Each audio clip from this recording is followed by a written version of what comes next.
උන්න කාලා කන්නේ ඉතින් මන් දන්නේ මෙලෝ වැඩක් කරන්නේ මෙච්චර විභාග ලං වෙලත් කියලා. ඔය ටික තමන් ගැන මේවා ඒවා පට්ට නෝමල් නෑ. ඒවා අපිටත් එහෙමයි. මොකද මොලේ බලන්නේ මේ යකා මේ අවුරුදු 30 40ක් ජීවත් වෙලා මැරෙන එකේ කොමාරගෙන හිට මෙරෙන්නත් ඉඩ තියෙනවා. අපි දන්නේ නෑ. අය ඕලා හරි මැත්සල හරි පරණ අමතක වෙලා තිබ්බ එකක් එවිලි මතක් වෙනවා. අම්මට ඒකත් කරන්න ඕන. ওই ටික බලලා දැන් විභාගෙත් දෙන්න ගයි. මේවා හරියන්නේ නෑ කියලා ඔක්කොම තමල කරගෙන නිදා ගන්නවා. හරි. මේක ඒ වගේ අතරමං වෙන අසරණ වෙන කාලයක ඕගොල්ලෝ ඉන්නේ. එහෙම තමයි මේ කාලේ හැටි. ඒක අපිට තේරෙනවා. හැබැයි අපිත් බයිනවා. හරිද? එහෙම තමයි හැටි. හරි. මගේ එකම අරමුණ ඊළඟ පැය භාගයේ උපරිම කාර්යක්ෂමතාවයක් සහිත පැය භාගයක් කරන එක කියලා. පැය භාගය ගැන හිත වැඩ කරගෙන යන්න. 10 20 30 වගේ සතියකට 100%ක් විතර මේක හරියන්නේ නැහැ කියලා දැන් අතරින්න පටන් ගන්නවා. ඒ කොටට වැටෙන්න එපා.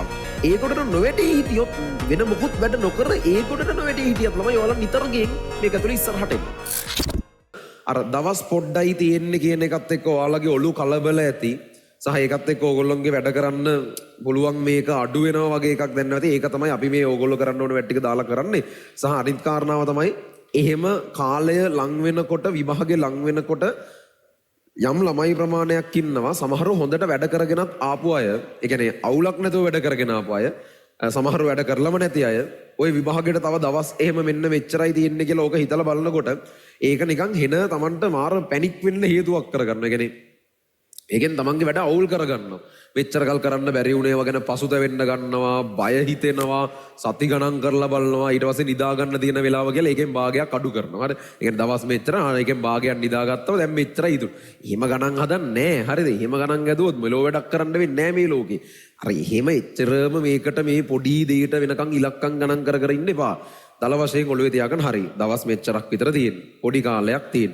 හැබැයි කමන්නේ දැන් ඔය පොඩි කාලේ තමන් බය වෙලා කලබල වුණා කියලා අන්න අර කලබල වෙලා කාලේ පොඩ්ඩක් වැඩි කරන්න ඕන කියලා කාලේ වැඩි වෙන්නේ නැහනේ. ඒ නිසා මෝඩ වෙන්න එපා. මේ වෙලාවේ ඉමෝෂන්ස් වලට අනුව හැඟීම් වලට අනුව තමන්ට හිතෙන දැනෙන විදිහට එහෙම කලබල වෙන්න එපා.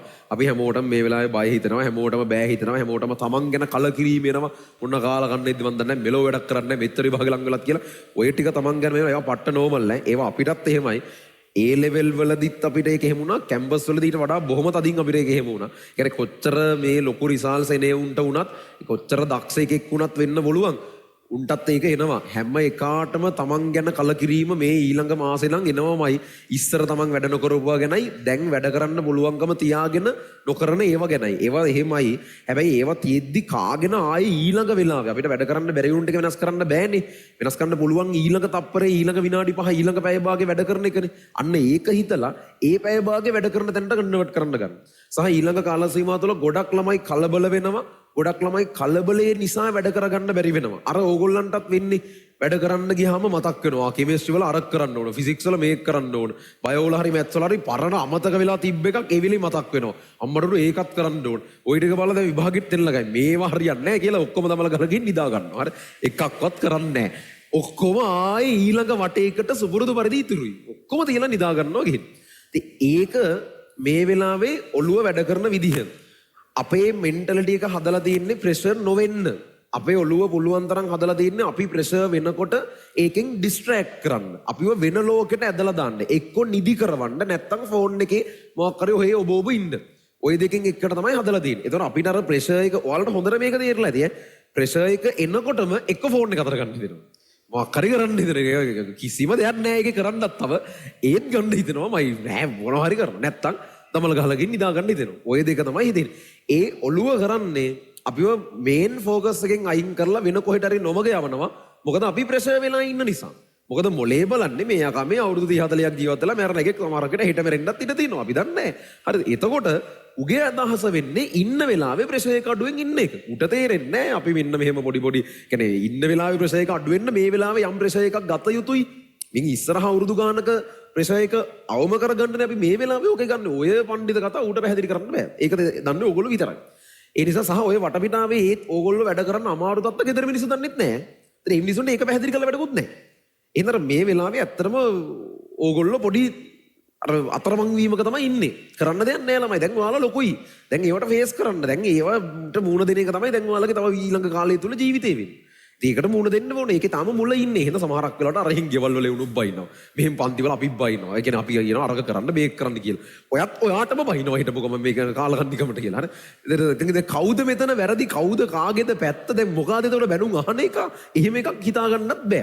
මේක ඒ වගේ අතරමං වෙන අසරණ වෙන කාලයක ඕගොල්ලෝ ඉන්නේ. එහෙම තමයි මේ කාලේ හැටි. ඒක අපිට තේරෙනවා. හැබැයි අපිත් බයිනවා. හරිද? එහෙම තමයි හැටි.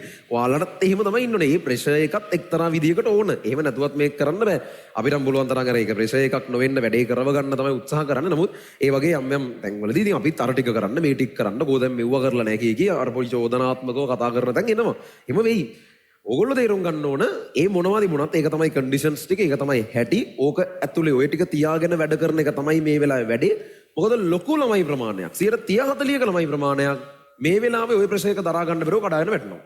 ලොකු ළමයි ප්‍රමාණයක් මේ වෙලාවේ ඕකට ඔට්ටු වෙන්න බැරිකම නිසා වැටිලා මෙලෝ වැඩක් නොකර සමහරු භාගෙට විතර හොඳට වැඩ කරගෙන ආපු ළමයි මේ ඒකකට යන පාර හිටපු ළමයි.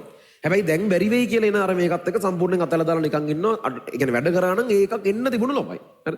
ඕන තරම් අපි මේ වගේ ළමයි දකිනවා. හැබැයි ඕගොල්ලෝ ඒ කොටට වැටෙන්නේ නැතුව හිතන ළමයි 130-40ක් තරගෙන් නිකන් ඉවත් වෙනවා. ඔය කාර් රේස් වල වාහන දෙක තුනක් බිත්ති වල හැප්පිලා නතර වෙන්නේ. රේස් එකේ අන්තිම වෙනකන් රේස් ලයින් එක ඉවර වෙනකන් යන්නෙත් කීපයයි.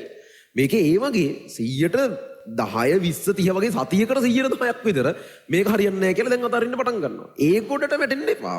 ඒ කොටට නොවැටි හිටියොත් වෙන මොකුත් වැඩ නොකර ඒ කොටට නොවැටි හිටියත් ළමයි ඔයාලා නිතර ගෙන් මේක ඇතුලේ ඉස්සරහට එනවා.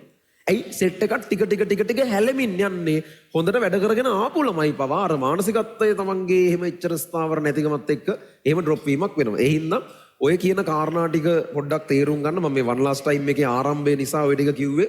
සහ අපි වෙනම සැලසුම් කරලා තියෙනවා මේ වෙනකන් මම කරලා තියෙන හොඳම වන් ලාස්ට් ටයිම් ප්‍රෝග්‍රෑම් එක මේ අවුරුද්දට අදාළව මට ටිකක් වැඩිපුර වෙලාව තියෙන නිසා ඊළඟ කාල සීමාව තුල.